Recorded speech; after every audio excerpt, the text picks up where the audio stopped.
So hello guys, I am back again. Uh, Let us save the student we created on that day. Okay. Yeah.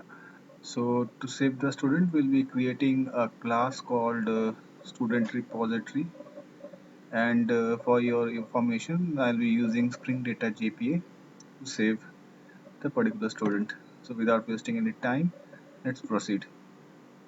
Okay. So we'll be creating this student repository class inside a package called repository. Okay, and we will call the class student repository. Okay, ship. Okay, now we have to since we are using Spring Data Jpa, actually this will be interface extends jpa repository, right?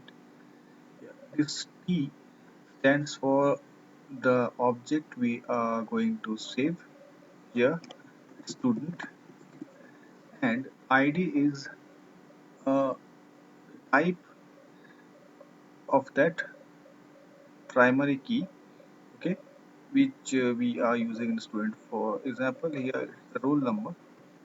Yeah, so we'll, and its type is integer, so I'll be using integer here as a type. Okay,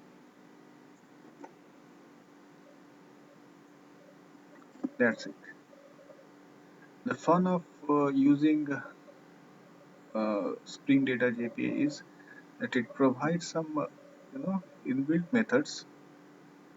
You can use them to insert a row, or find, or select the rows from a table, etc.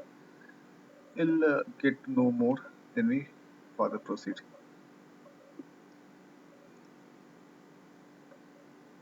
Okay, so when we come to this student class, we have to use another uh, annotation here, which is called the entity.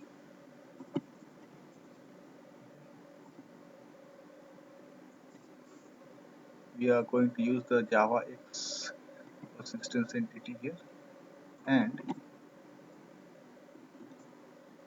name is the name of the table. Okay, so we will call it student, right? And you can also specify the name of the column here, which we'll be using here, column.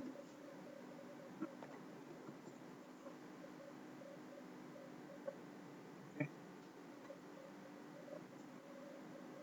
right? The name of the column will use a name.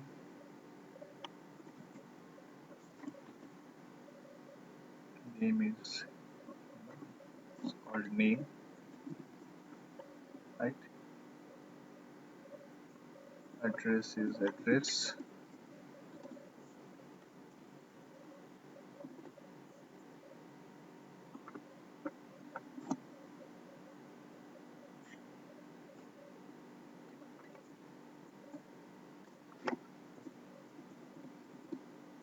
Address is address. Name is equal to, right? And the roll number is roll number.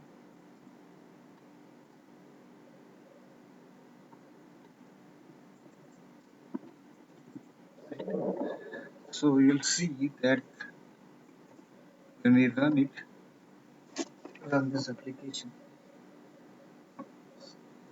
as we are using H2 database here, so everything will be automatically created. We don't have to create it. Okay, so we have to do one more thing here. We have to go to the service class we created inside this here. Okay, and we have to auto wire. This is, we have to use the service annotation here.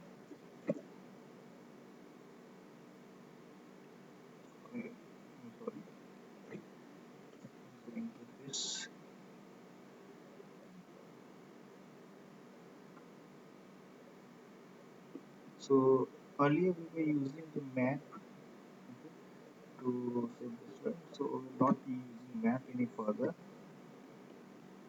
We'll also delete this,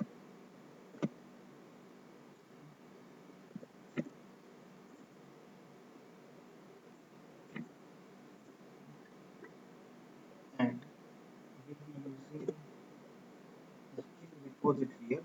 Spring repository we created a student repository.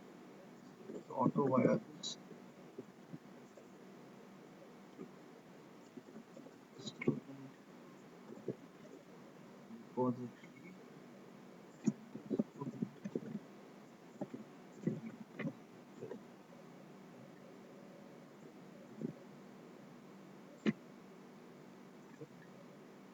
and what we will do is student repository dot save entity here. So even if even if you have not declared the method inside the student repository, okay, since this student repository actually extends the JPA repository, it will automatically, you know, can automatically use the methods which are there in the JPA repository. So we'll just write student,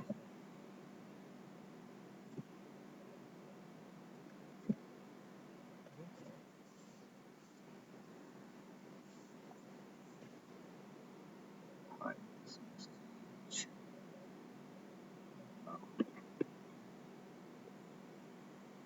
So we are done. It's so simple. Now you'll see that when I run this program, we'll get an error message. I will show you how to resolve that error message. First, let me open the Postman.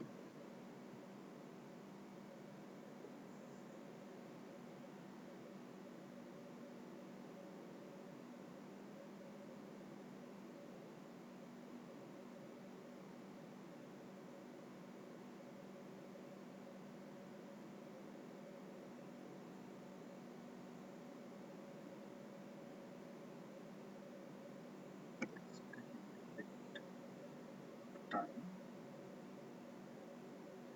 So here comes my Postman.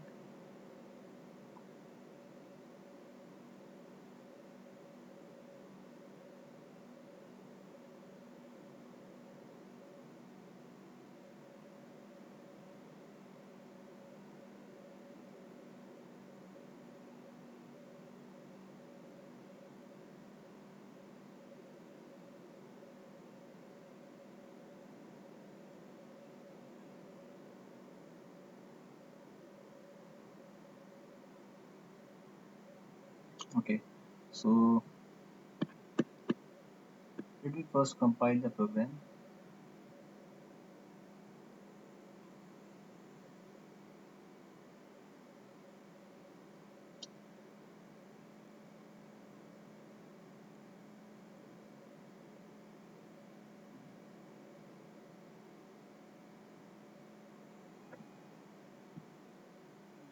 Let me check what's the error it's giving.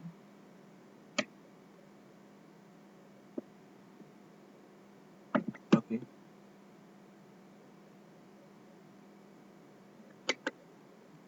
change the build path.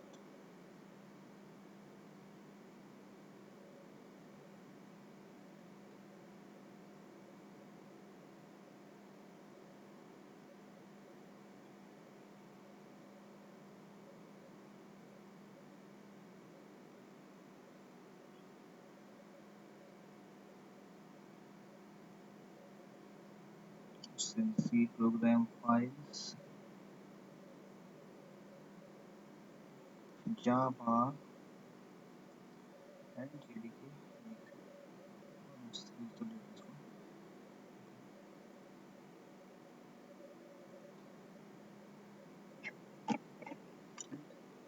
And click finish. and we'll be using the JDK instead of JRE. Apply and close, right? Apply and close. So let me compile the program once again. You can see that it's getting compiled now. See,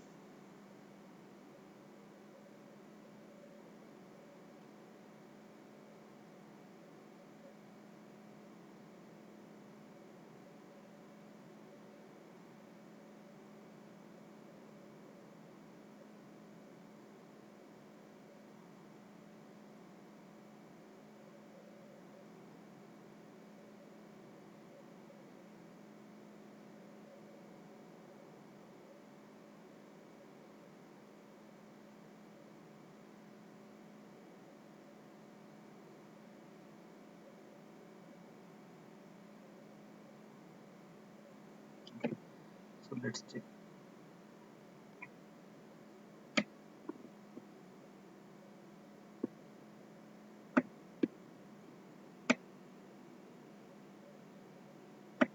See, this was the error I was talking about, that no identifier specified for entity student. So if you look at this class student, okay, there is no ID field here. So you, I think you may be knowing that when you are creating a table should have a primary key. But when Spring is trying to create the table student, as we have not defined any primary key here, it's confused that which will be the primary key for student. So for the time being, we will be using the roll number as the primary key.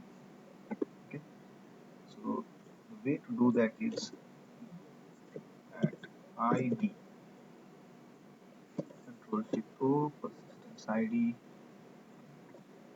Now let's compile it once again and we'll be getting rid of that error.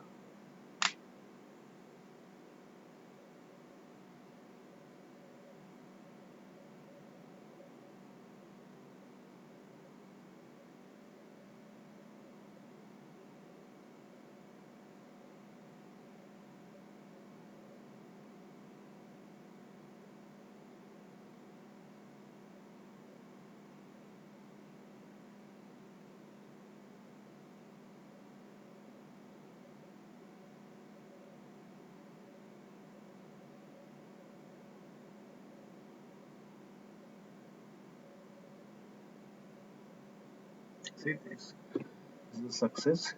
So we refresh the code once and we will run this program. Okay. Now we were using the student controller class. So let's go to the controller class once. I will close the other classes, close others. Okay. I am creating a debug point here. And inside the service, which is this one, student service, I am creating this class. Okay. I am creating one more debug point. So let's see what happens now.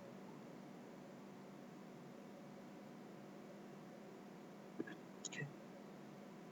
So this was the body. Okay. Remember, this was the body which we were using. So let's try it once again.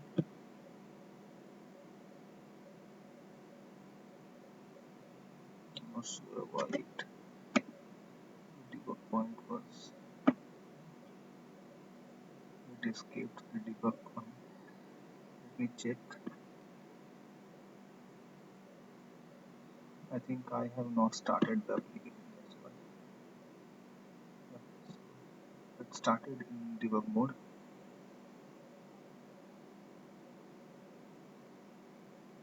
In the next lecture, I'll be showing you how to configure the H2 database. It's quite simple, not a big deal to configure it.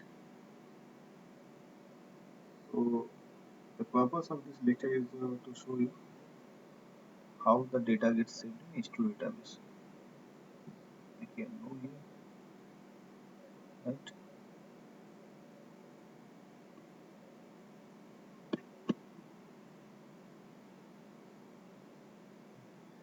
Now let's hit it once again.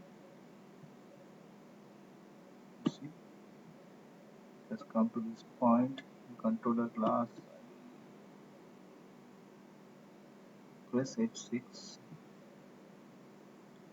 You see this one, and if I resume it, you get the message saved successfully. Now, how you check if the data has saved successfully or not? So the way to do that is just give your local host 8086. This was the port which we are using, I guess. 8086. Go to the application.properties file here and check the port number we are using. Yeah, it's 8086, and type your H2 console, right? Connect.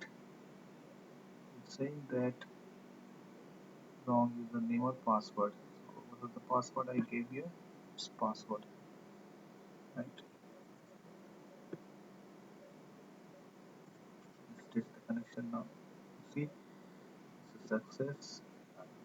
Paste it here again and connect. See, the table has got created. There are three fields here. If you run it, see, one ABC and it. So we have successfully saved the data in the database.